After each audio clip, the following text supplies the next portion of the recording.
This week's episode is brought to you by... Fucking in the butt! Alright, Kevin, that is really inappropriate. It's a David Allan Coe song. Oh. Topical.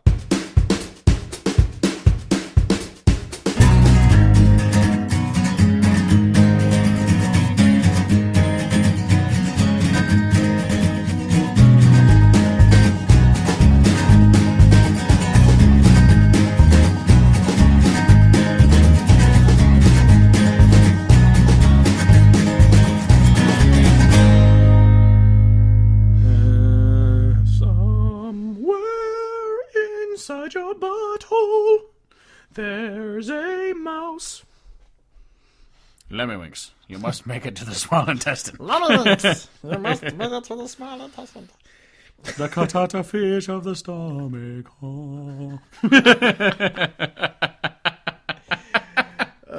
I still need to watch last week's South Park. I obviously have kind of lost faith in it because the first season premiere wasn't very good. I still haven't watched the season premiere because you said it was kind of shitty, and I was just like, I don't even know if I want to be reminded that the later South Parks are shit. Yeah, but I do actually want to watch last week's, though, purely because I saw that it was about Chinese censorship, and then China censored the episode because of it. Oh, so I should watch it then, too, just to fuck them. Just watch it out of pure irony of the fact that they were making fun of Chinese censorship, and then the Chinese people censored it. I love it. That's pretty great. I love it. Yeah, so I'm going to watch it purely out of that. Actually, since it's Wednesday, there's probably a new episode on tonight, too. I'll watch it eventually. But yeah, anyway, hello, welcome to the Hodge Podcast, the official podcast of CountryHodgepodge.com. I'm your host, Steve Hodge, and joining me, as always, is my co-host, cousin, and lover, Kevin Hodge. This week, sorry, we're a week late. We had shit to do last week, and we could only record one podcast, and we decided to do football, because football. Football, yeah. So we're a week late on this, but we're going to be talking about the best albums from September of the year of our year of our Lord. The year of our gourd. The fear of my gourd. 2019. So...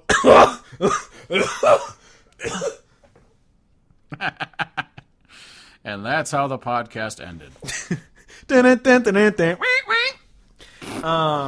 Anyway, so let's just hop right into it. We got a lot of albums that came out last year, month, whatever. 1, 2, 3, 4, 5, 6, 7, 8, 9, 10, 11, 12, 13, 14, 15, 16, 17, 18, 19, 20, 21 albums. Holy shit. Yeah, so... We didn't even realize it was that many. When you said, let's just talk about all of them, I thought it was fucking 10. Yeah, technically it's 19 country albums because 2 of these aren't, but we're still going to talk about it. Well, I'd say like 3, kind of. Anyway, let's talk about this shit. Let's hop right into it. First up, speaking of which, we're short on time again this week, so I'm not going to be putting the clips of the songs in it this week. Sorry. So let's just do it. We're going to go through all 21 quickly. Kevin didn't get to listen to all of them. Live. I got to listen to them for the most part. They're good. So listen to them. And obviously, we're not counting down, so it's just 21 albums you should check out. They'll be added to the 2019 in Country playlist after this episode airs, because obviously I got to start with the October list, because a couple great albums have come out this month already, so because it is the second week. First up is Paul Cawthon's Room 41. This is the first one that's not super country. It's very kind of rocky. It sounded exactly like what his show sounded like when I saw him live. Jamming out. Fucking rock and roll, little funkiness to it, you know? I liked this album a lot more than his first one. I love his first one, don't get me wrong, but I liked this one a lot more. Interesting. I don't know if I would agree, but I would not say that I disagree in an effort to try to say that I do not like this album. Yeah. Because I really like it.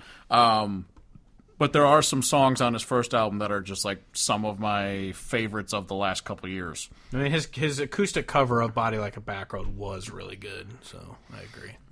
Could you imagine his voice, the way they go, one of my coworkers messaged me today, like we have a little, company message system or whatever. She messaged me. She goes, "Are you excited for Sam Hunt's new single?" I'm like, I literally did not know it existed until you mentioned it just this moment. Yeah, I haven't listened to it, but there's apparently like a clip only like 15 seconds long, but all of the tweets I saw were, if you were worried about him going even more pop, it's not.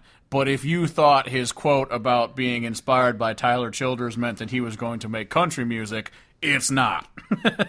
So wait, apparently, he said he's inspired by Tyler Childers? Yes, he said something inspired by Tyler Childers. But apparently it sounds just like his other stuff. So it's not more pop, which is just pop, and it's not country. So, well, exactly. So apparently it just sounds exactly like his other shit. Yeah, whatever. Fuck him. Next up is Trisha Yearwood's Every Girl. I only listened to it a little bit, but it's good. It's contemporary country. It's not pop. It sounds like mid 2000s country music kind of thing. It's not a bad album. It's not one I'm gonna go back to 1,000 times, but it's worth checking out if you like Trisha. So, word. Next up is Sister Hazel's Earth. It's the 4th or 5th EP out of that little collection of the elements. Earth, wind, water, fire, and pain. Semen.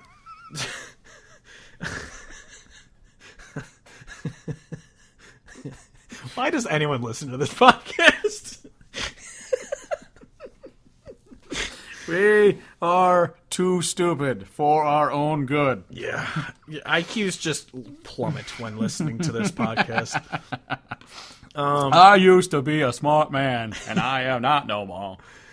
If you listen to any of the other Sister Hazel EPs, it's more, not to sound like it's not a bad thing, but it's more the same. It sounds like them. It's their country-ish rock. They've got a sound that they've marketed well, and they're doing it. Yeah, whatever their song was from the 90s that was super popular. I don't know what it's called. I forget what it's called. But it's everyone knows that song. It's been in a bunch of movies. Yeah. Well, that's the thing. It's the one that you see in a montage in an early 2000s movie. Yeah. it's the montage song. Exactly. But yeah, Sister Hazel's Earth. It's a good one. It's worth checking out for sure. Next up is Crystal Gale's You Don't Know Me. As Kevin said the first time I mentioned this, you were right. We don't know you. She's definitely, she has the very traditional sound, but it's like, I don't know how to describe it, because like when we get to Charlie Crockett in a couple albums, like he has the old school sound, but it still sounds new. Whereas Crystal Gale's sound, it sounds old, but it sounds dated old. Like, interesting. I don't know, like it's just, it doesn't almost like the recording quality sounds like it's old too. I don't know. It might be her voice, because she has kind of the shaky old person type voice type thing. Like, I don't know. It's a pure country. It's a good sound, but something about it I'm just not huge on. I don't know what it is. I'm just not huge on it. It's a good, if you like country music, you might disagree with me. There's country music I don't like that people are like, wow, that's amazing. But so yeah, who knows? No, I mean that's what it's all about. Yeah, so people might like it and such. Yeah, no, y'all listening, give it a listen. Yeah, but but obviously I had to include it because it is a pure country album. It's not like she's fucking rapping and I'm like, give it a chance. Yeah. But yeah, she told me to raise hell and eat cornbread, and I listened. Raise hell and eat cornbread. Next up is Riley Green's Different Round Here. He's definitely, it's country, which is good, but it's definitely the very contemporary, radio-friendly country. And yeah, he has the songs about like, girl, I'd drink you like a beer kind of songs. Exactly, and I love deep. My grandpa and something about grandpas. Yeah, he has the song If Grandpa's Never Died or whatever it's called. Or I Wish Grandpa's Never Died. Is that what it's called? Something like that. But yeah, no, I mean, it's he makes good music, but he does seem to always be talking about things that everyone else has talked about. Yeah, always. He has Get That Man a Beer, which is actually a good song. It's about like if you see a soldier at a bar, buy him a beer type thing. Yeah, no, and I'm not saying it in a bad way. It's just that from a certain direction, it's not like he's reinventing the wheel.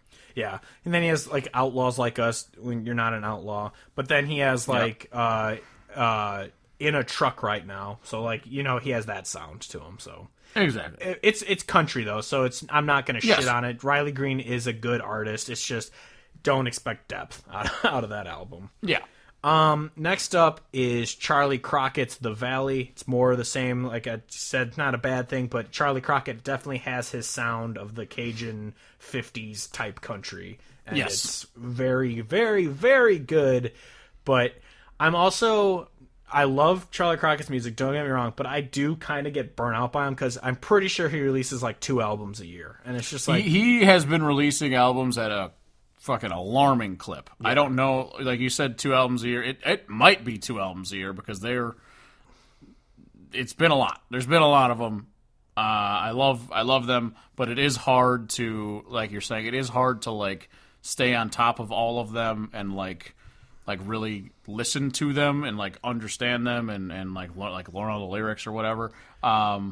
But I will say that he's so good live. I love the idea that you could go to his shows and possibly have a completely different show each time you see him.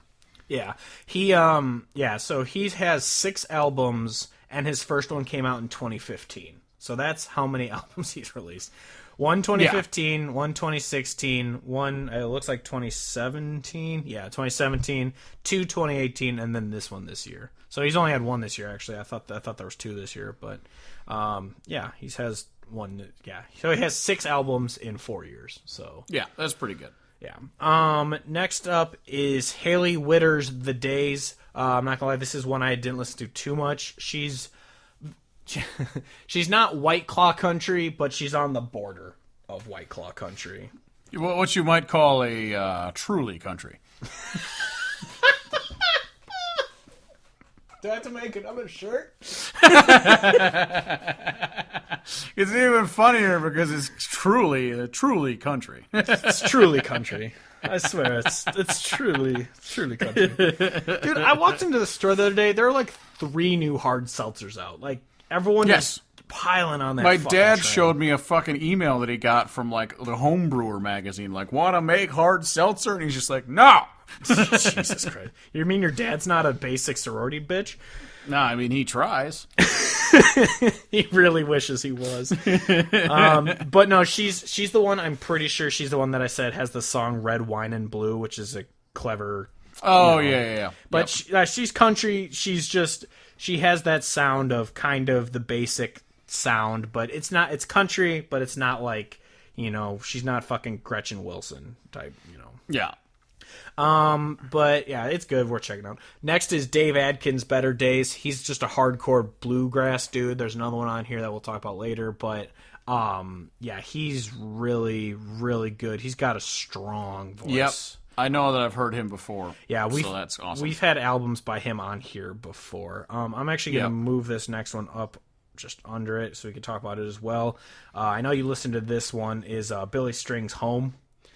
Let me tell you about my listening experience for this album. I was driving home from northern Wisconsin, and up here it is fall, so the leaves are changing, and it's beautiful. Love it. And I was leaving northern Wisconsin at about like 7 a.m. because I didn't want to miss all of the football, but I was going to miss a little bit of it. Yeah, it's a long-ass drive to get back down here. Yeah. And the sun was rising. I was driving down the highway. It was fall outside, and I was listening to this album, and I was like, holy shit, this is really good. It's really long. Holy shit, is it long. That's what she said about the movie The Departed. And she was right. But no, this album was tremendous. He has a complexity to it that makes it not just bluegrass. Like, there are some tracks on it that sound just bluegrass. Yeah. But then he's got some where he's got a little bit of electric guitar in there. He's got some, like, orchestral strings out there. Like, he's got a lot of different layers on a lot of these tracks that really make it interesting, where it's not just a straight-up bluegrass album. It's bluegrass plus. Only $7.99 a month. But no, yeah, it's a fantastic album. I didn't get to listen to the whole thing, but the songs I did listen to, yeah, I listened to the pure bluegrass ones, and yeah, a little more with the, like you said, the additional like electric guitar and stuff. Yeah, there was a couple of them. I wish I could remember the song specifically. If I saw the list of them, I could probably remember which one really stuck out. But it's really good. Like, just listen when you have a chance. Listen to the whole thing. It's legitimately an hour long, so it's a long fucking album, but it's great. It really is. Yeah. Next up is Jay Smith's Young Guns. I was actually listening to this one on the way home from work today. I really like it. Like I said, there's a little bit, because I did remember saying this when I first talked about it being released, there's a little bit of Shane Smith sound to it, but there's also the very contemporary country and then rock on top of it. It's a very different sound, but thankfully it doesn't hop into pop or anything. It's just a really good fucking album, and I would, because when you listen to 21 albums, get ready for a podcast, you can't focus in on a single song. So I wish I could think. What do you mean? Actually, I think the song "Young Guns" was one that I listened to that I really liked, the title track, and yeah, nice. They're definitely worth checking out. Or he is. I don't know what it is. It might be a man named Jay and another man named Smith. I don't fucking know. Anyway, next up is Allison Porter's Pink Cloud. She's a very folky acoustic type artist, and me likey that.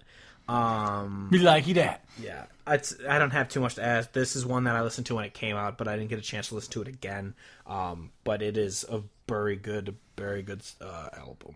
Mm-hmm. Next up is J.P. Harris's Why Don't We Do It in the Road, but it's duet, like when two people are singing, and it's very clever. This is another one I didn't actually get to listen to again after it came out, but I do remember really enjoying it because it is one of those where it's obviously the man and woman singing in it, and it's a good. I'm pretty sure this is one that's like very classic country sounding, like 50s, 60s type country. I could be wrong, but I could be right, and I don't know. I'm tired. Next up is one that I've been mixing with it is The Likely Culprits. That's another one with the dude and female singers. They take turns on it. This is the one that has Ron White on the cover of the album for I remember some when this came out and you talked about it, I was like, oh, interesting, cool. Yeah, I don't know. I didn't listen to the whole thing, so who knows? Maybe he fucking sings on a song. I don't know. But it's a good one. Next up, sweet. Now we're getting into the ones that we definitely did listen to a lot more. Is first up, two honorable mentions that aren't country. First is Whiskey Myers' self-titled album, but it's really fucking good. So yes, check it is rocking like a motherfucker. I'm pretty sure it was number 2 on the rock billboards behind like a Beatles re-release or something that. I think it went number 1 on some sort of category of iTunes. It went country. Oh, it did? Because I remember he said it beat out John Party's album. Interesting. Because I saw it on Saving Country Music or something. But yeah, I think it might have actually gone number 1 on the Billboard eventually. Well, because that's what I wanted to say, that because I saw Saving Country Music had something where they said like something number 1 on something. They've arrived, like something that showed like, oh, people know this. Yeah, which is really awesome because they're so good. Well, because they were featured. Yeah, they were featured in that Longmire show, which I still need to watch. I heard it's really good. Oh, because that's with how Lou Diamond Phillips. No, not Longmire. Yellowstone, not Lou Longmire. Without Lou Diamond Phillips. Yeah. the Lou Diamond Phillips of his day, Kevin you mean Costner. Kevin Costner, Lou Diamond Phillips? Exactly. No, yeah, Yellowstone, not Longmire. I got those two confused for some reason. Kevin Lou Diamond Costner? They're both white people in cowboy hats. But Lou Costner, Diamond Phillips? Batman. Swing vote. Yeah. Draft day. But yeah, they were in that, which made a bunch of their albums go top 5. Like literally, all 3 of their albums were in like the top 5 on iTunes. Dances for a while with Wolves and Lou Diamond Phillips. Waterworld.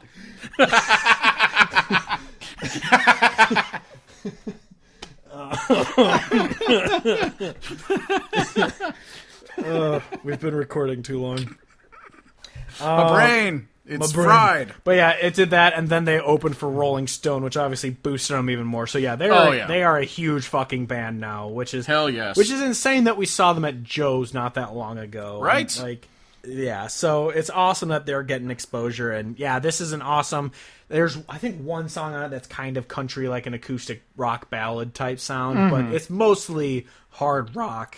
Southern rock. Yeah, and I'm, obviously I love their country Southern rockin' stuff because that's what I first heard by them and became fans of them. But I am really excited for them exploring, hard actual rock is like that's kind of what that band is built for. So to see them just go out there and just shred it and light it on fire, fuck yeah, man, go for it. Hell yeah. Then the other not country album, but stuff we're talking about is Sturgill Simpson's. It's not Loud and Heavy. Why did I write Sound and Fury? I don't know why I wrote How Loud and Heavy. Because Cody Jinks. Probably. I was probably thinking. Speaking of Cody Jinks, but how many times can this happen where in the time between when our Bears will play again, he's going to release 2 albums? Dude. You sent me the Ain't a Train, listen to this, it's really good. I've listened to that song so many fucking times. The fiddle, when it comes in and punches you in the face, is amazing. That song is so fucking good. That's why I posted on Facebook. I'm like, if you listen to this song and after it's don't think, I like at least one country song, then I question your hearing. I like, obviously, all of the songs that he's released so far, but that was the first one where I'm just like, we are running this fucking thing back 1,000 times. Yeah, I've listened to that song so many times. It is so good. And even, our buddy Stevie Ray, he commented and goes, "Wow, that's really good." I mean, he's actually a Colter Wall fan, which blew my mind because he's like a hard rock fan, but he goes, "I love Colter Wall because I'm a huge Johnny Cash fan." I'm like, "All right, that's awesome." And just you can't deny the talent; it's just so there. And because he posted a Colter Wall song on Facebook. I was like, "This is the last country artist I would have ever expected you to post." He goes, "Dude, I love Colter Wall." I'm like, "Awesome," because he's fucking amazing. Yeah, absolutely. But yeah, so he commented on the Cody Jinks song. He's like, "Wow, this is really good." I go, "Yeah, and guess what? I saw him and Colter Wall on the same day." Damn right. So screw you. But anyway, back to Sturgill. Sturgill. I watched half of the Netflix thing, and I'm like, I need to be stoned out of my mind to enjoy this because it's like Animatrix meets the heavy metal meets The Wall meets acid. Yeah, it's basically just a bunch of music videos, just like a super long music video. There is interconnection between them, but it's not like it's trying to tell a coherent story throughout it. I mean, it bounces all over the place. Or it's telling a story, just not a coherent one. Exactly, and it's not linear. It's not just a linear story as it goes through the album. It's like fucking at the end, all of a sudden you're back where it's all over the place. But I really like this album. It's obviously not country at all. It's fucking got the synthesizers. He's not and even shit. trying. Well, because I listened to him when he was on Rogan with his band, and he's like, "No, it's not. No, it's not, if I wanted a bluegrass album, I'd have to have a different band." He pointed to his band. It's really good. That's also the thing. I'm too sober to watch this thing. But I've listened to the album a couple times, so I was like, it's not like I'm not listening to the album still. Yeah, it's a great fucking album. It's really good, and I really enjoy listening to it flow through.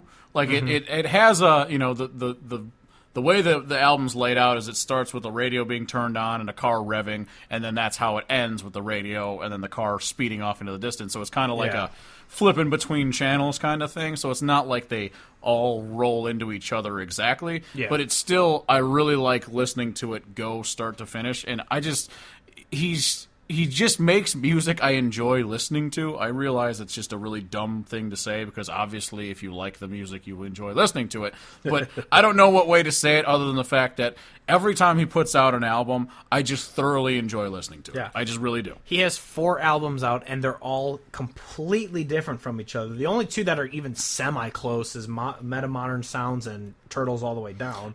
Those are the only 2, or not Turtles All the Way Down. High Top Mountain. High Top Mountain. Yes. Yeah, I'm an idiot. But I could also even argue that there are parts of Meta Modern that are close to Sound and Fury. Yeah, that's true. like the way that he ends it. Well, because he's got hippie psychedelic shit in there. Exactly. But it's exactly what you said, though. It's a bunch of very different sounds, but he does not make shitty music, so it's all good.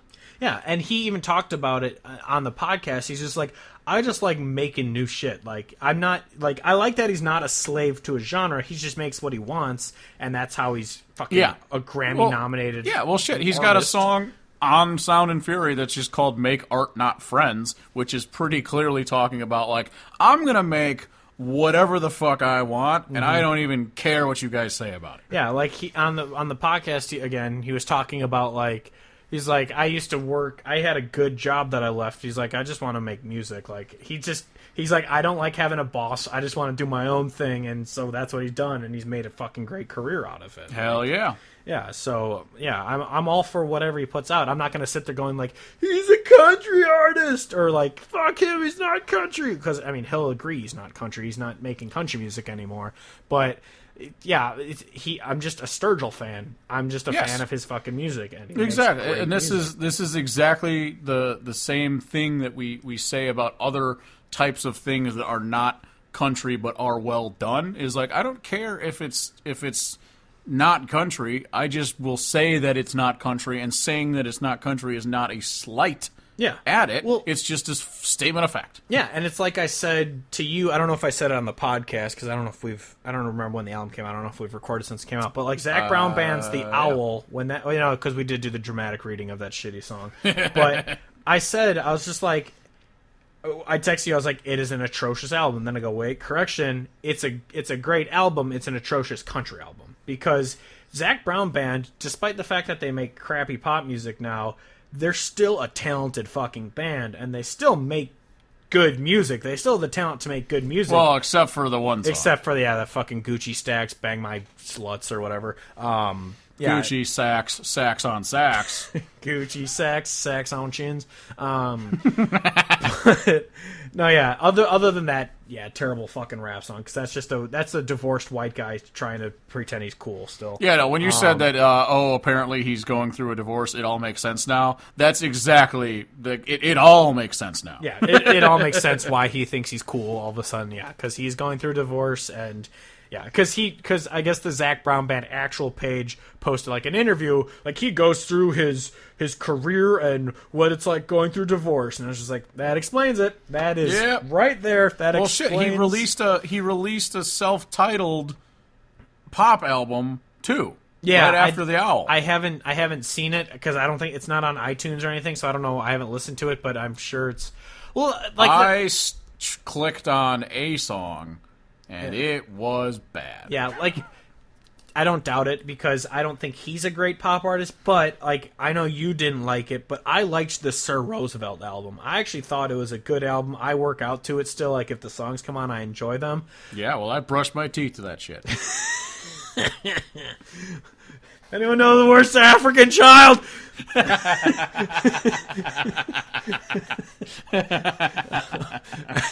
But just do the drums and do the Africa face.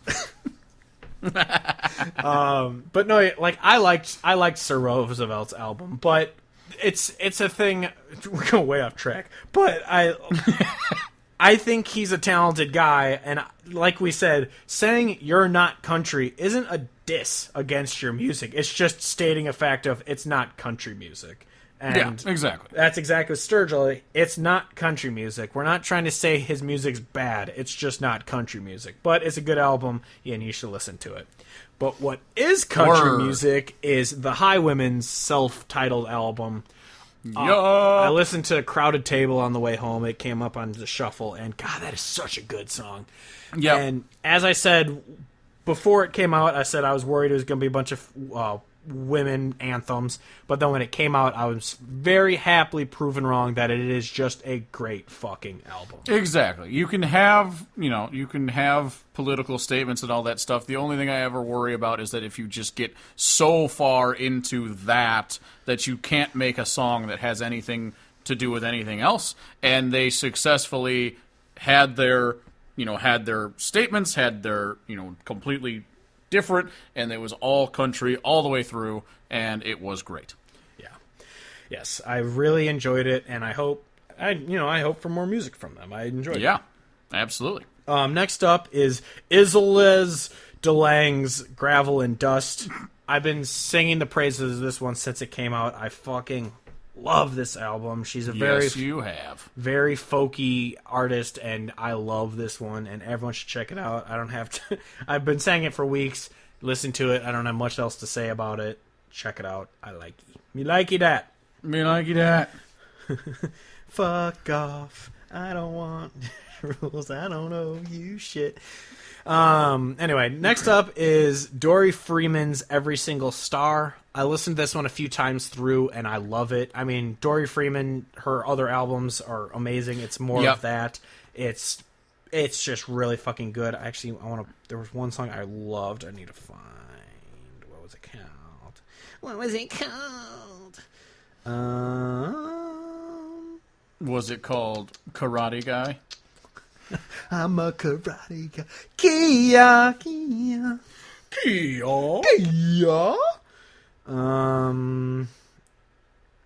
Damn, what was it called?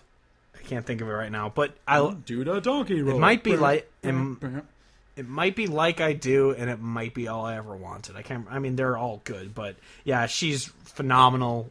Check her out. She's a very folky, traditional country, acoustic-ish type sounding artist, and she's very, very, very good. Word. Next up is John Party's Heartache Medication. He is like the shining example of what pop, quote unquote, using it in the most literal term of popular, country should sound like. Like, it's not this in-depth music. Obviously, he has a couple songs that are kind of, tug at the heartstrings, but mostly it's like the after work grab a beer type music and clever lines. Yeah, and like the Old Hat song where he's talking about we got a bunch of somebody who old hats and old boots that ain't ready to give old hats the boot. Old Hoots the Bat. Old Hoots the Bat. Exactly. So shit like that. Old Hoots the Bat. Exactly like you said, though. This is what popular country should be, where you've got, cleverly written songs like that about grabbing beers after work and being traditional and hardworking and all that stuff. But sonically being country as shit.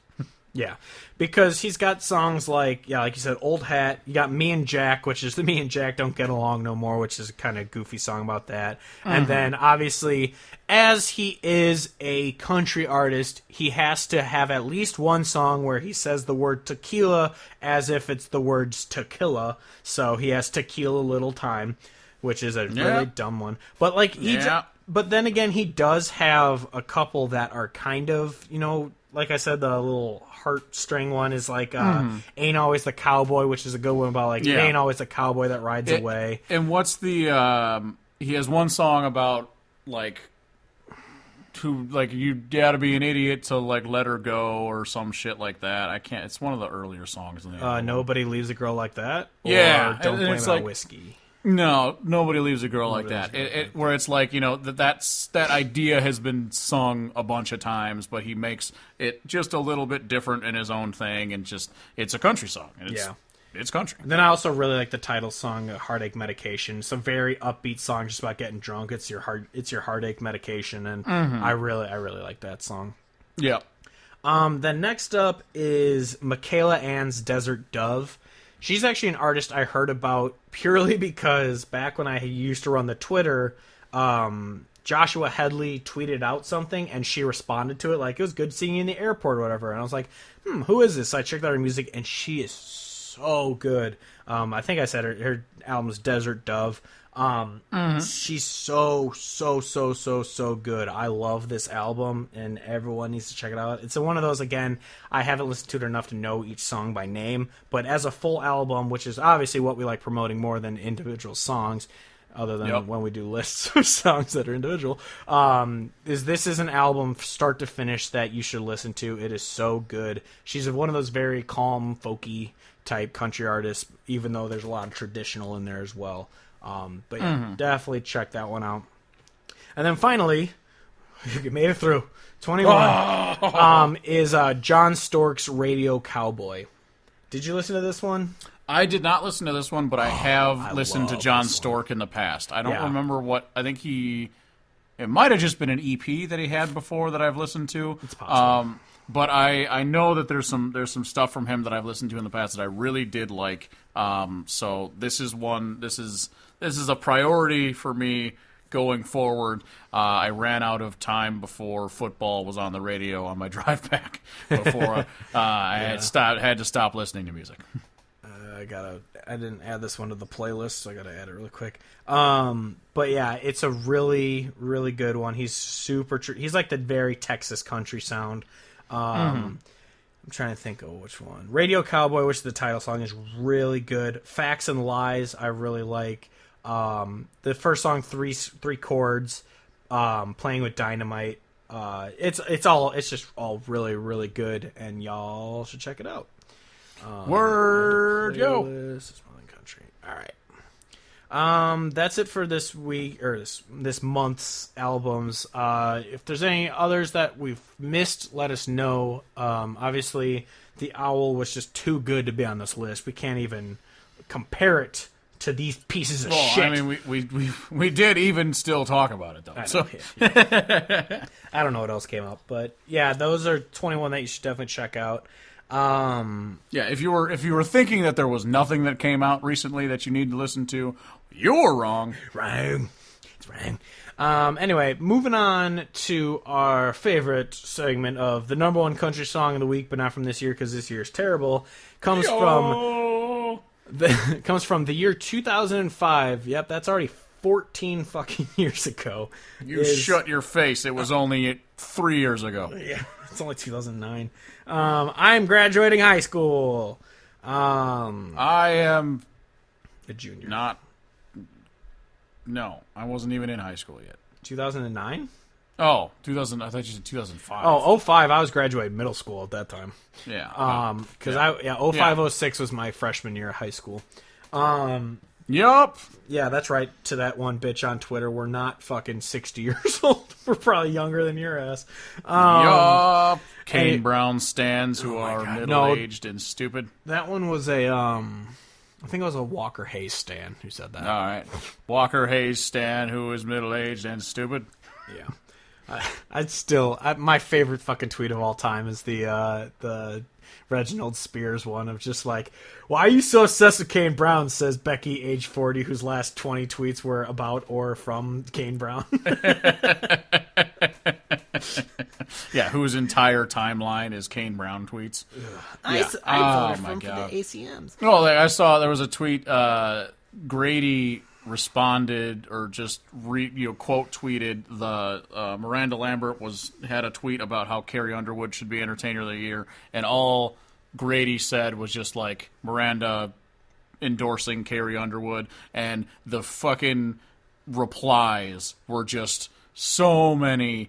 Carrie Underwood #1, she's the best, like just the crazies, just the crazies everywhere. Yeah, it was hilarious. And Jamie Lynn Wilson replied, and cue the fanatics that name search her every morning and just to wave the flag. I'm like, yeah, and that's exactly what happened. I still can't believe that one time when I said like, just a friendly reminder that Kane Brown still sucks, and to all the stans who search his name, hello, and then literally I got 15 replies that are like, "Ooh, fuck you, asshole!" I'm like, oh my god, I bet you're 50 and stupid, and it's just like, you're crazy, you're literally insane. Yeah, Do you know how insane you are? You're insane. It's unbelievable. Anyway, from 2005. Oh yeah, we didn't even say what it was yet. Shit. The song is by Montgomery Gentry, which is from number 1 from October 8th to 15th. It was 2 weeks. Is Something to Be Proud Of.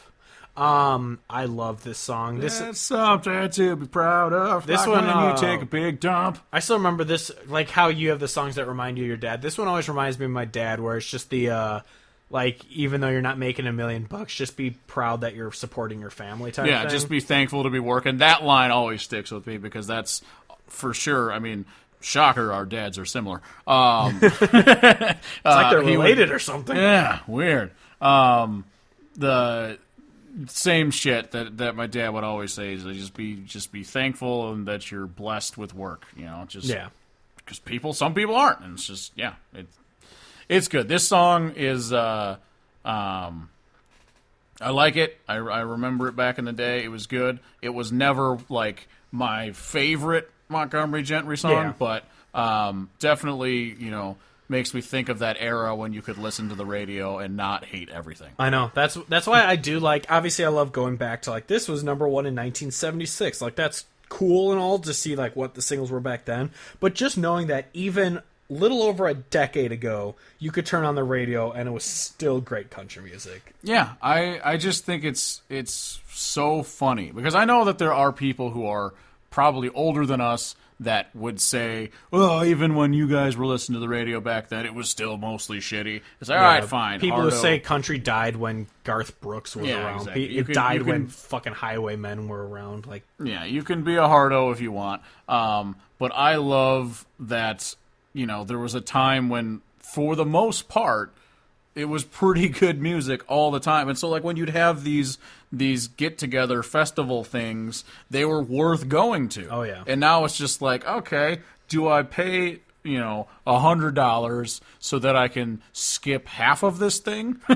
Like, it's just so aggravating. Well, yeah, it's like, oh, I got the 4-day pass. On Thursday at noon, he's playing, and then Friday at 2 they're playing, but then also at Friday at 6 they're playing, but then Saturday there's no one. Then Sunday at 3 p.m. is this, like, that's what it is when I look at Country Thunder's lineup now. Like, yeah, it's so disappointing. Yeah. Because I do remember back when Country Thunder I was there for every single artist that played that day. Back when Luke Bryan actually played country music. Yes, to our listeners, Luke Bryan played country music at one point in his career. Yes, he did. But anyway, is there anything else you've been listening to, watching, doing, seeing, thinking about, crying about? Well, since I went up for a fishing trip, I was just kind of listening to the same, classics over and over again because, with the jukebox. With Dad. Yeah. But yeah, no, I would say, like we already mentioned, the Cody Jinks songs that he's released so far are incredible. His album drops on Friday, so that's definitely what I'll be listening to for the foreseeable future. But yes. But yeah, I've just been watching Breaking Bad, getting ready for El Camino. What a show!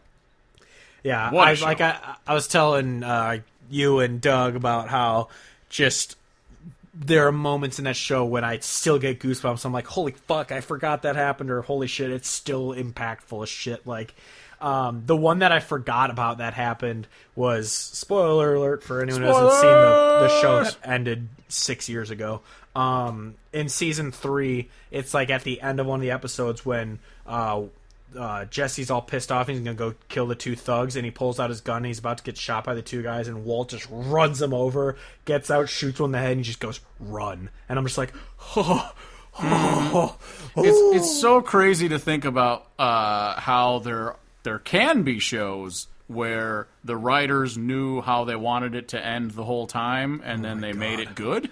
I know. They made it actually end good? Yeah, we've talked about this off air, but to anyone who's listening, we were talking about how I remember back when Game of Thrones and Breaking Bad were on at the same time, and I was like, these are hand in hand the greatest shows of all time, and then Breaking Bad ended at a peak, and Game of Thrones just fell off the cliff. It's so disappointing. And it's just ugh.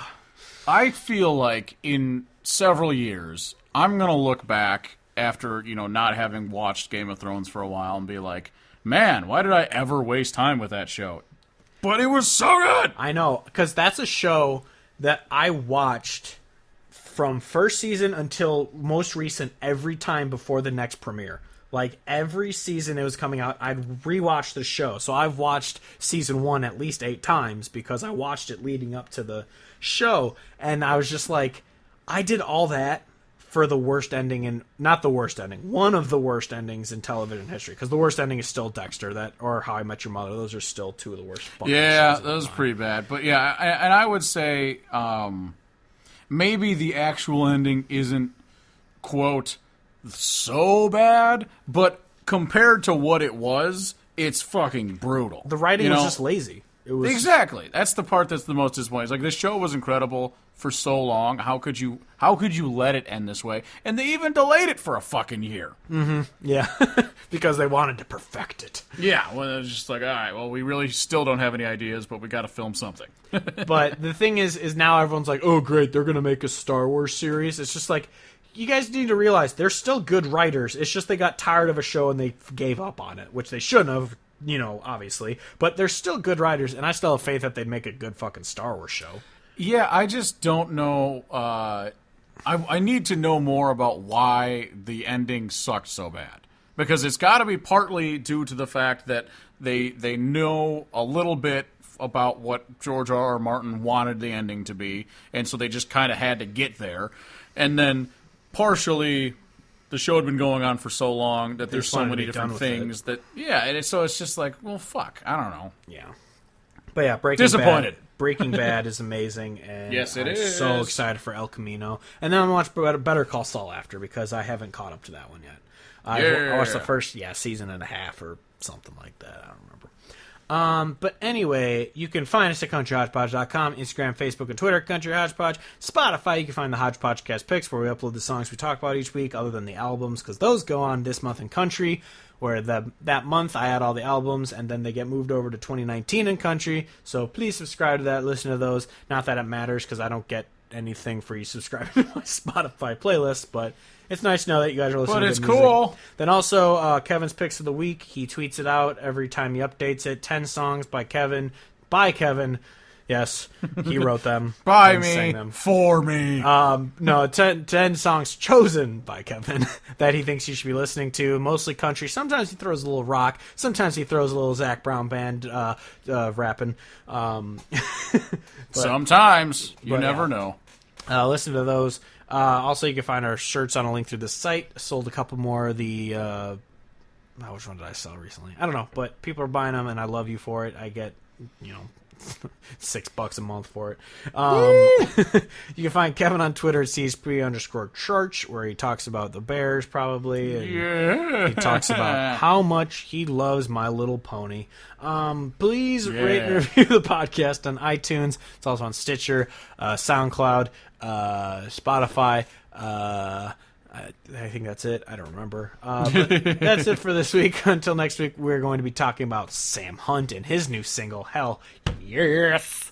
But that's it for this week. Until next week, I'm Steve Hodge. As always, joined by Kevin Nash, saying goodbye, good night, and good Charlotte.